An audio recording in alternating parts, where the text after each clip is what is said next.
Hi there. Today I'm going to show you printhead alignment on an Epson WorkForce WF-7830. Now this is nice and simple. If done from the printer itself, using nothing but the touchscreen, you can see here. Now printhead alignments are recommended if you've already done the nozzle check and cleaning cycles that we've mentioned in our previous videos, but you still have like a niggly print quality issue that you're struggling to diagnose.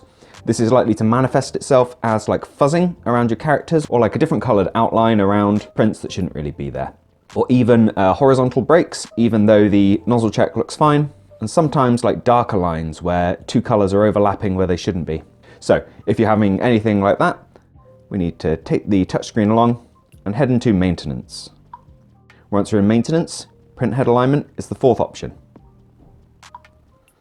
Now it's split into two different sections. The top one is what I mentioned about the fuzzing or like the different colored outlines. And you also get this example from the printer as to what you'd be looking for. The bottom one, the horizontal alignment, is likely to be the horizontal lines with a good looking nozzle check page, or the darker overlapping lines that I mentioned. Again, got this little example from the printer as well.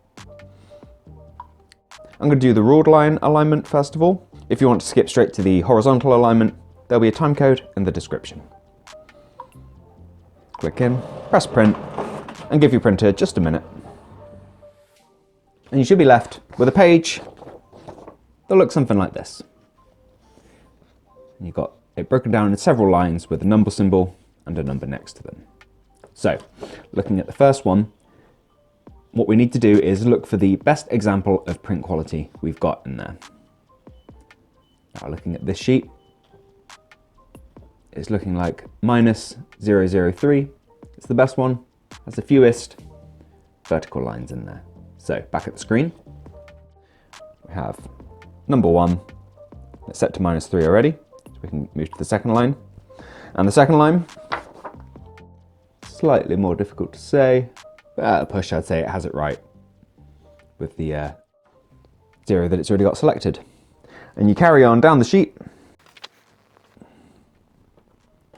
It's the same for number 3.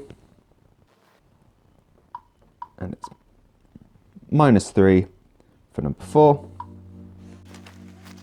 The fifth one is a little bit different.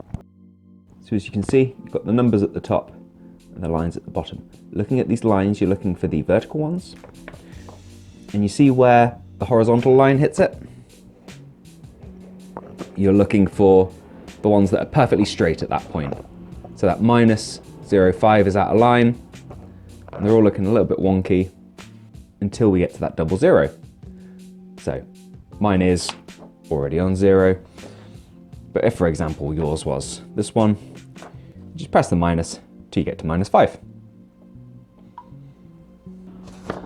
And number 6 is very much the same thing, and to me, -3, -1 and 00 are all pretty spot on, but I'd say 0 is the best. Then we're done here, and you return to the screen. So to take a look at the horizontal alignment, click in, same as before, and then press print. And this time we'll have a different looking page. And this page is very simple. We've only got one batch of examples to run through. This is actually 2 sets of boxes right next to each other, and we're looking for a point where they kind of overlap. So if you have a look at the top example, you can see there's a bit of a dark line there. It's the same as we go down. You see right in the center? Slightly distinct line there, where it's not completely aligned. And at a push, I'd say that 3 is the best example for us here. So back at the screen, we use the plus to take us up to 3, press proceed, and we're done. Now I hope you found this helpful. Presumably you've already done the nozzle checks and test pages I've mentioned a couple of times, but if you're still having a print quality issue, even after the alignment, there's also paper guide cleaning, which isn't really worth its own video, but if you're getting like streaks or smears of ink running up and down the page, I'd recommend giving that a whirl.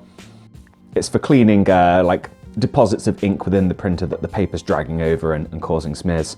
So it's worthwhile giving a go before you get a printer technician involved. Now I hope you found this video useful. If you have, let me know with a like. there's anything else we can help with, let us know in the comments down below. Otherwise, thank you for taking the time to watch this one, and we'll see you in the next one. Bye bye.